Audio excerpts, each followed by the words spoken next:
अहम खबर आपके सामने मैं दिखाना चाहता हूं। वॉर डायरेक्टर कौन है? डीके पांडे सर आपके पास आना बाकी है, लेकिन एक अहम खबर बताने के लिए मुझको लो स्टूडियो का रुख करना पड़ेगा। फिनलैंड और स्वीडन के साथ क्या हो रहा है ये मैं आपको बताऊंगा। असल में देखिए, ब्रिटेन इस सब के बीच, और ऐसा किसी से छिपा हुआ नहीं है कि फॉर्मली बेशक नेटो ज्वाइन करना अभी बाकी है स्वीडन और फिनलैंड का, लेकिन उन्होंने फॉर्मली आज तक न्यूट्रलिटी बरकरार रखी डिकेड्स तक, और इसके पीछे उनका कोई नुकसान भी नहीं हुआ। आज नेटो ज्वाइन करके वो अपना क्या फायदा देख रहे हैं? और अगर नेटो ज्वाइन करने के पहले ब्रिटेन कह रहा है कि नहीं, आओ तुम्हारे साथ हम पहले से कोई एक डील करने के लिए तैयार हैं, ये क्या खेल चल रहा है? ये ब्रिटेन आगे आगे इस तरह की पहलकदमियां क्यों कर रहा है, ये भी समझने की कोशिश कीजिए। फिनलैंड और स्वीडन के साथ खड़ा हुआ है ब्रिटेन का स्वीडन के साथ ऐतिहासिक सैन्य समझौता। नेटो सदस्य बनने तक ब्रिटेन मदद को तैयार। स्वीडन की सुरक्षा के लिए हर संभव मदद करेगा ब्रिटेन। ब्रिटिश प्रधानमंत्री बोरिस जॉनसन ने डील पर सिग्नेचर किए। ये रंजीत सर, ये ब्रिटेन का आगे आगे उछलना ये क्या दिखाता है? देखिए, आपको पूरा पता होना चाहिए कि तीसरा महीना चल रहा है और आपने पूछा कौन दोषी है। दोषी मौत के सौदागर हैं सब। इन्होंने ये लड़ाई की और आपने देखा 9 तारीख को पुतिन साहब ने बोला दिस इज नॉट वॉर, लड़ाई नहीं है, स्पेशल मिलिट्री ऑपरेशन है। लेकिन हर एक देश अपना फायदा लेगा। तो अब जॉनसन साहब जो ब्रिटेन में हैं उनको प्रेशर था कि आप रिजाइन कीजिए। उन्होंने क्या किया, एक तो भारत पे आए और मोदी साहब से मिले। अब गए हैं स्वीडन और स्वीडन को बोला है अगर जो कुछ आपको तकलीफ हुई, लड़ाई हुई, मैं आपको मदद करूंगा, आप मुझे मदद करो। तो आपको ये पता होना चाहिए जो लड़ाई हो रही है एक अजनबी लड़ाई है।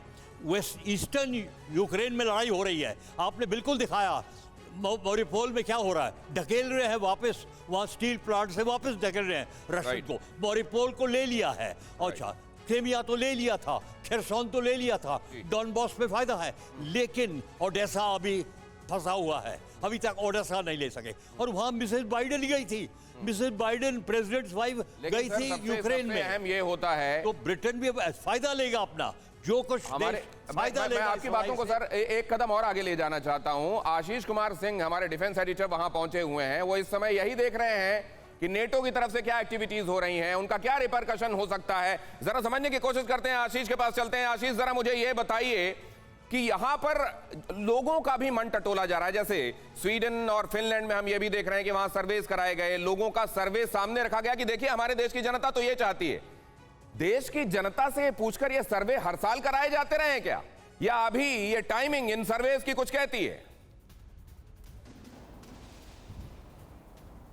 ऐसा हमेशा नहीं होता है और हर साल तो बिल्कुल नहीं होता है। लेकिन दिनेश जी, इस पूरे एक्सरसाइज जो कि इंटरनल पोलिंग जिसे कहते हैं और सर्वे, ये बेसिकली डोमेस्टिक पॉलिटिक्स को जस्टिफिकेशन देने के लिए है। ऑपोजिशन पार्टीज या फिर कल को नाटो में जाने के बाद में अगर रशियन अग्रेशन, मिलिट्री अग्रेशन विशेष तौर पर फिनलैंड, स्वीडन और नॉर्वे जैसे कंट्रीज़ के ऊपर बढ़ा, तो आज के जो पीएम हैं, प्रेसिडेंट्स हैं, मिनिस्टर्स हैं, उन्हें जस्टिफिकेशन अपनी जनता के लिए या फिर ऑपोजिशन के लिए या फिर इमीडिएट फ्यूचर में कुछ महीनों बाद या कुछ सालों बाद, ज़रूरी नहीं है कि व्लादिमीर पुतिन कल ही, आज अगर नाटो की मेंबरशिप मिल जाए तो कल ही वो उन पर अटैक कर देंगे या फिर किसी तरह का एक्शन रिएक्शन करेंगे।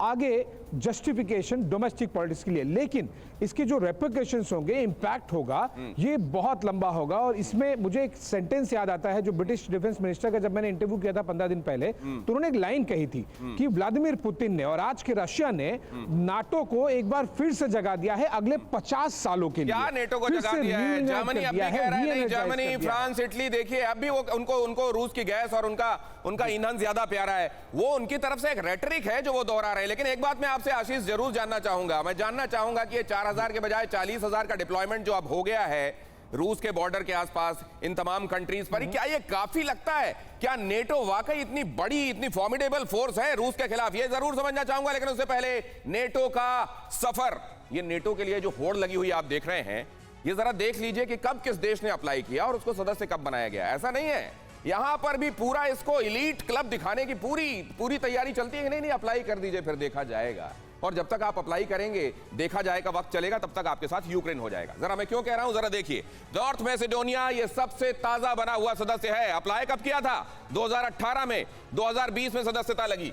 2 साल का वक्त। और ये जो 2 साल का वक्त है, इतने दिनों में तो अगर रूस जैसी कोई कंट्री चाहेगी वो क्या नहीं कर देगी। फरवरी 24 को शुरू हुआ था ये जंग, आज यूक्रेन के कई शहर क्या हैं वो आपको बताने की जरूरत नहीं है। मॉन्टेनेग्रो 2008 2017 9 साल लगे इसको मेंबरशिप देने में। और जरा देख लीजिए बाकी कंट्रीज को क्या हुआ, जरा जल्दी जल्दी दिखाइए। क्रोएशिया 2002 2009 7 साल, अल्बानिया 1999 2009 10 साल। ये जरूर देखते रहिए, ये 1949 में नॉर्थ अटलांटिक ट्रीटी ऑर्गेनाइजेशन का गठन हुआ था और तब इसके मेंबर्स इतने नहीं थे, अब 30 सदस्य हैं। नॉर्थ मैसेडोनिया लेटेस्ट है। अब जरा देखिए स्लोवेनिया 2002 2004, कम से कम 2 साल लग रहे हैं सबको। स्लोवाकिया 2002 2004 2 साल, अभी तक आपने देखा 9 साल तक लगे हुए हैं। और इसमें आप ये देख रहे हैं कि इतने दिनों में तो स्वीडन और फिनलैंड की खास तौर से बाउंड्री लगती है। क्या होगा इन देशों का?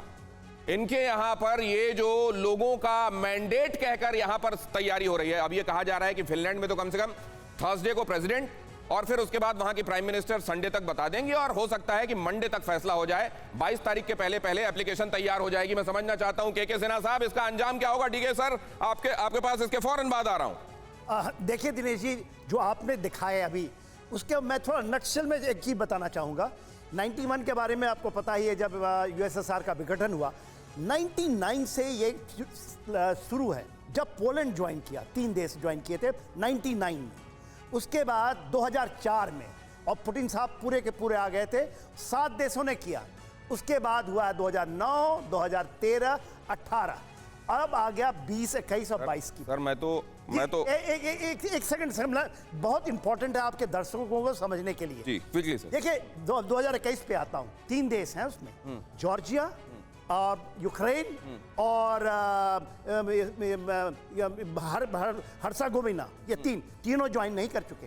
और कहते हैं 22 में 3 और आएंगे, स्वीडन, फिनलैंड और सर्बिया कह दिया मैं नहीं आऊंगा। ठीक है, पॉइंट अभी क्या बात जो आपने पूछी उसकी बात मैं बताना चाहता हूं कि प्रॉब्लम क्या है।